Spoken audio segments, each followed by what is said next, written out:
Okay, so that's what happens. Good book.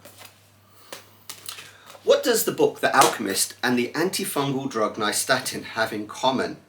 Before we go any further, there will be spoilers, so if you haven't read the book, stop the video, go read the book, then come back and continue your viewing. If you've read the book or you don't care, carry on watching this video.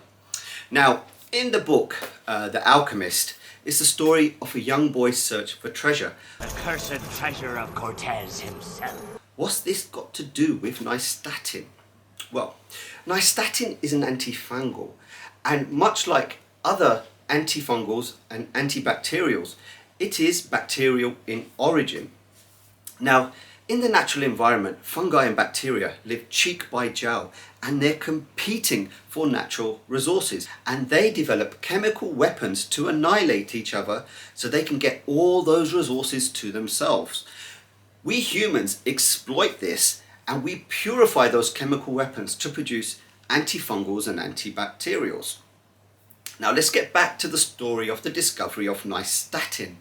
It's a long forgotten story of the work of two female scientists, probably why it's not that well known.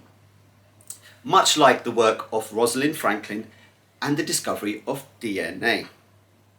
Now, after the discovery made by Alexander Fleming of penicillin, during World War II, doctors treating injured soldiers noticed that they were no longer dying from bacterial infections, but they were still succumbing to fungal infections caused by the fungi Candida Albicans and Cryptococcus neoformans.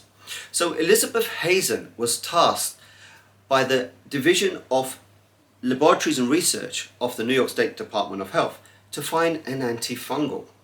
So she set up her lab and she received soil samples from exotic locations, and she went about analysing these soil samples, and any potential sample that showed promise she would send to her colleague Rachel Brown, a chemist in Albany, New York State. Rachel Brown will then purify that sample, create an antifungal drug and send it back to Elizabeth Hazen so she can test it in animals. In a matter of a few years they tested thousands of samples, and yes, they did find some that could actually kill the bacteria, but they were also too toxic to the animals. But after a few years they hit the jackpot. They found a drug that not only killed the fungi but was also safe to use in animals and humans. And where did they find that microorganism that created that chemical weapon? It was from a soil sample taken from the garden of one of Elizabeth Hazen's friend, Jessie Nourse. And so she named the bacteria after her, Streptomyces noursi. So be nice to scientists, they may name a bacteria after you. So the two scientists, Elizabeth Hazen and Rachel Brown, then presented their findings in 1950 in the New York meeting at the National Academy of Sciences. This attracted the attention of Big Pharma, and consequently the women became rich and famous, and to their credit reinvested in a non-profit to continue their research. They then named the drug Nystatin after the New York State Department of Health.